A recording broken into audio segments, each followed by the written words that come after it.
പാർത്ത പാർത്തന് solo പോളിയമോറിയ എന്ന രോഗമുണ്ടോ? എനിക്കില്ല. അല്ല, ഇല്ല ഇല്ലായിരിക്കും. ഞാൻ പറയുന്നത് പാർത്തനുണ്ടെന്ന്. എനിക്കുണ്ടോ? അറിയില്ല. ഈ എന്താണ് ഈ സോളോ പോളിയമോറിയോ? എന്താ സോളോ പോളിയമോറിയോ? ഓ, സോളോ പോളിയമോറിയോ. പോളിയോ എന്ന് കേട്ടിട്ടുണ്ട്. ഈ ഒരു രോഗത്തെ പറ്റി ഞാൻ ആദ്യമായിട്ടാണ് കേൾക്കുന്നത്. പക്ഷെ ഞാൻ പറയും പാർത്തന രോഗം ഉണ്ട് എന്ന്. എനിക്ക് അനുഭവം ഉണ്ടോ എന്ന് ചോദിച്ചാൽ എനിക്ക് അനുഭവമില്ല. താങ്കൾ എൻ്റെ ഏറ്റവും നല്ല സുഹൃത്തുക്കളിൽ ഒരാളാണ്, അതുകൊണ്ട് എനിക്ക് അനുഭവമില്ല. പക്ഷേ ഞാൻ പറയും പാർത്തന രോഗമുണ്ട്. പാർത്തന മാത്രമല്ല, ഗൗതമൻ ഉൾപ്പെടെ ആ രോഗമുണ്ടെന്ന് ഞാൻ പറയും. പക്ഷെ അങ്ങനെ പറയാനുള്ള കാരണം എന്താണെന്ന് എനിക്കറിയില്ല. അത്തരത്തിലൊരു രോഗം എനിക്കുണ്ട് എന്ന് ധന്യ പറയുന്നതിൻ്റെ കാരണം എന്താണ്? ആ രോഗത്തെക്കുറിച്ച് കേട്ടിട്ടുണ്ടോ? സാധാരണ അത്യാവശ്യം രോഗങ്ങളെ പറ്റിയൊക്കെ ഞാൻ പഠിക്കാറുണ്ട്. പക്ഷെ ഈ സോളോ പോളിയമോറിയോ എന്ന് പറയുന്ന രോഗത്തെ പറ്റി എനിക്ക് അറിയില്ല. അങ്ങനെ ചില രോഗങ്ങൾ നമുക്കിടയിലുണ്ട്. ചിലപ്പോൾ നമ്മളത് മനസ്സിലാക്കാതെയും നമ്മൾ ആ രോഗത്തിന് അടിമകളാണ്. എന്ന് വെച്ചാൽ ഞാനല്ല, പാർത്തൻ ഉൾപ്പെടെ ഉള്ള ചില ആളുകൾ ആ രോഗത്തിന് അടിമകളാണ്. പക്ഷെ അവർക്കത് തിരിച്ചറിയാൻ കഴിയുന്നില്ല എന്നുള്ളതാണ് ഈ രോഗത്തിന്റെ ഏറ്റവും വലിയ പ്രശ്നം എന്ന് പറയുന്നത്. എന്താ പറയുക, ഈ രോഗം ഉണ്ടാകുന്നതിന്റെ ചില ലക്ഷണങ്ങൾ ഇവർക്ക് അതിനു മുന്നേ നമുക്ക് ഈ രോഗം എന്താണ് എന്ന് പറയാം. അതായത്, ഒന്നിലധികം പേരെ ഒരേ സമയം ഇവർ പ്രണയിക്കും. ഓഹോ, അതാണോ? അതല്ല ഏറ്റവും വലിയ സംഭവം എന്ന് പറയുന്നത്, ഒന്നിലധികം പേരെ ഒരേ സമയം, അതായത് ഭാര്യ ഉണ്ടാകും, കൂടെ ഒരു 5 കാമുകിമാരും ഉണ്ടാകും, ഇല്ലെങ്കിൽ 5 കാമുകിമാരുണ്ടാകും, ഇതിലൊരു യഥാർത്ഥ പ്രണയിനിയും ഉണ്ടാകും, ഒരു 5-6 കാമുകിമാര്, സെറ്റപ്പുകൾ എന്ന് നമ്മൾ ഈ തമാശക്കൊക്കെ പറയും, അങ്ങനെയും കുറച്ച് പേരുണ്ടാകും. അപ്പോൾ ഇവർക്ക് വിവാഹം കഴിക്കാൻ പറ്റില്ല. ഈ രോഗം കാരണം ഇവരെ ആരെയും വിവാഹം കഴിക്കാൻ കഴിയില്ല. അതിന് പറയുന്ന പേരാണ് സോളോ പോളിയമോറിയോ. രാവിലെ തന്നെ കൊട്ടേഷൻ എടുത്ത് എന്റെ തലക്കിട്ടേക്കാണല്ലേ?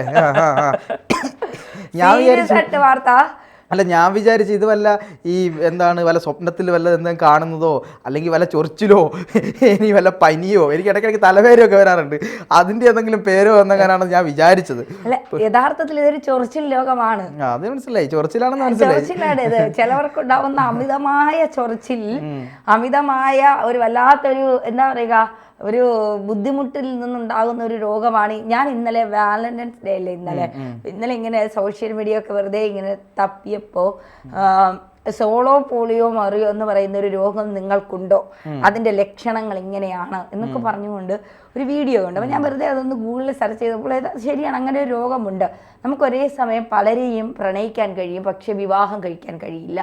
വിവാഹത്തിലേക്ക് എത്തുമ്പോൾ നമ്മുടെ മാനസിക അവസ്ഥയ്ക്ക് ചില മാറ്റങ്ങൾ സംഭവിക്കും. ഭാര്യ കാലിന്റെ മുട്ട് തല്ലി ഒടിക്കുമെന്നാണോ ഉദ്ദേശിക്കുന്നത്? അല്ല, കല്യാണം കഴിഞ്ഞവർക്കും ഉണ്ടാകാം, കഴിയാത്തവർക്കും ഉണ്ടാകാം. അതാണ് ഞാൻ പാർത്തനോട് പറഞ്ഞത്. പാർത്തന രോഗലക്ഷണങ്ങൾ പലപ്പോഴും ഞാൻ കണ്ടിട്ടുണ്ട്. പാർത്തനിലെ ആ സോളോ പോളിയമോറിയോ പലപ്പോഴും ഞാൻ കണ്ടിട്ടുണ്ട് എന്നുള്ളത്. അത് ലാലേട്ടൻ പറയുന്ന പോലെയാണ്. നമുക്ക് എന്താണ് എല്ലാത്തിനെയും പ്രണയിക്കാം. പ്രണയം എന്ന് പറയുന്നത് തെറ്റല്ലല്ലോ.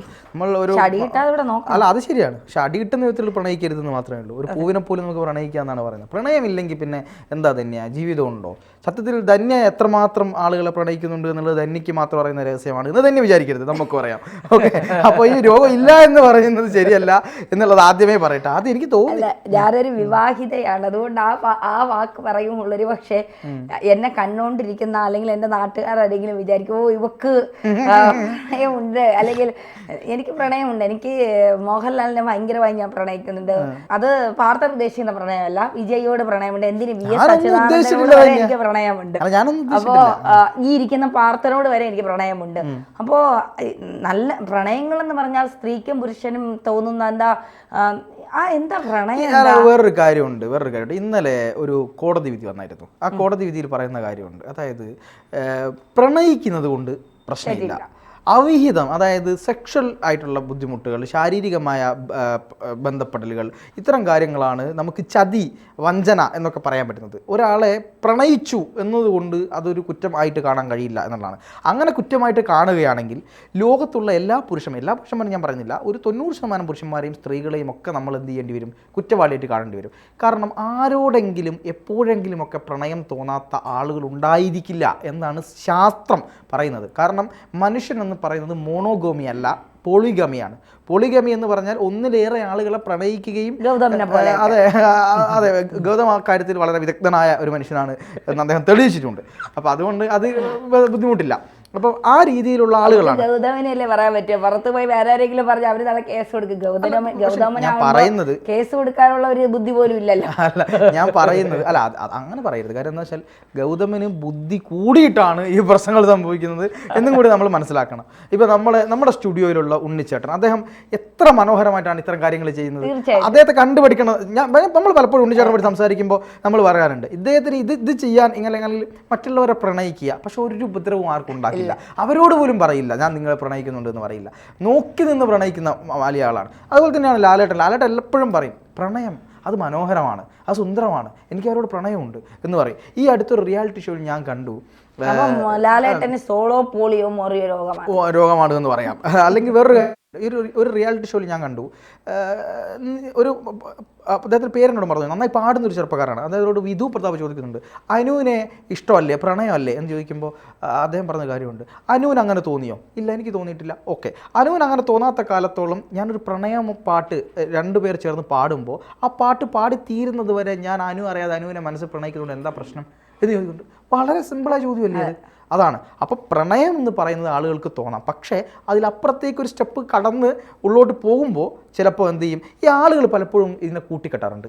കാമവും പ്രേമവും ഒന്നാണ് എന്ന് തെറ്റിദ്ധരിക്കുന്ന ആളുകളുണ്ട്. പ്രണയത്തിലൂടെ കാമത്തിലേക്കും കാമത്തിലൂടെ പ്രണയത്തിലേക്കും പോകുന്ന ആളുകളുണ്ട്. പക്ഷേ കാമം മാത്രമായി നിൽക്കുകയും പ്രണയം മാത്രമായി നിൽക്കുകയും ചെയ്യുന്ന ആളുകളും ലോകത്തുണ്ട്. അത് പക്ഷേ എനിക്ക് സാധിക്കാത്തത് കൊണ്ട് ഞാൻ പറയും അങ്ങനെയൊന്നുമില്ല എന്ന് പറയുന്നതിൽ തെറ്റാണ്. അങ്ങനെ ഉണ്ട് എന്നുള്ളത് നമ്മൾ മനസ്സിലാക്കണം. അങ്ങനെ ആളുകളും ഉണ്ടായിട്ടുണ്ട്. ഈ മഹാനായ കവി, എനിക്ക് തോന്നുന്നു അദ്ദേഹം സൂഫി കവിയായിരുന്നു എന്നാണ് ഞാൻ മനസ്സിലാക്കുന്നത്, ഖലീൽ ജിബ്രാൻ്റെ പല കവിതകളും പല വരികളും എടുത്ത് പരിശോധിക്കുമ്പോൾ അദ്ദേഹം അതിൽ പറയുന്നുണ്ട്, ഈ കാമമില്ലാത്ത പ്രണയത്തെക്കുറിച്ച് ഏറ്റവും കൂടുതൽ വരികൾ എഴുതിയത് ഖലീൽ ജിബ്രാനാണ്. അപ്പോൾ അതുകൊണ്ട് ഈ പറയുന്ന രോഗം, ആ രോഗത്തിന് പേരെനിക്ക് വായിൽ കിട്ടുന്നില്ല, ആ രോഗത്തിന് പോളിയമോറിയോ, ആ രോഗത്തിന് പലരും അടിമകളാണ് എന്നൊരു സത്യമാണ്.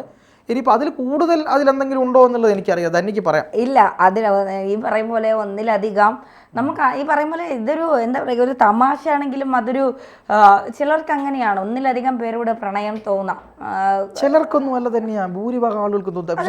ഇപ്പോൾ ഞാൻ ഇന്നലെ ഇൻസ്റ്റഗ്രാമിലൊക്കെ വെറുതെ ഒന്ന് റീൽസൊക്കെ കണ്ടുകൊണ്ടിരുന്നപ്പോൾ അവിഹിതമൊന്നും തെറ്റല്ല എന്ന് പറയുന്ന ഒരു റീൽസ് ഞാൻ കണ്ടു. കാരണം എന്താ പറയുക, അവിഹിതം എന്നൊന്നുമില്ല. സീക്രട്ടായിട്ട് നമ്മളൊരാളെ പ്രണയിക്കുന്ന, സീക്രട്ടായിട്ട് നമ്മളൊരാളോട് റിലേഷൻഷിപ്പ് കീപ്പ് ചെയ്യുന്നതിന് എങ്ങനെയാണ് അവിഹിതം എന്ന് പറയുന്നത്, അതിന് ആരാണ് ആ പേരിട്ടത് എന്നൊക്കെയാണ് ചോദിക്കുന്നത്. ഒരു ഭാഗത്തു നിന്ന് ചിന്തിക്കുമ്പോൾ നമുക്ക് തോന്നുന്നത് ശരിയായിരിക്കാം.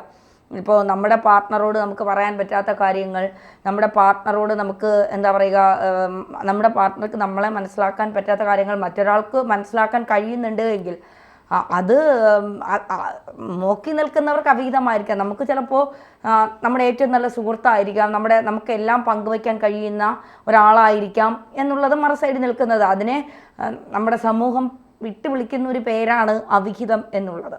ഇപ്പോൾ അവിഹിതമില്ലാത്തവരാരുണ്ട് എന്ന് ചോദിച്ചാൽ പാർത്ഥനെ പോലുള്ളവരുണ്ടാകാം എന്നും പറഞ്ഞ് നമുക്കിത് അവസാനിപ്പിക്കാം. തീർച്ചയായിട്ടും.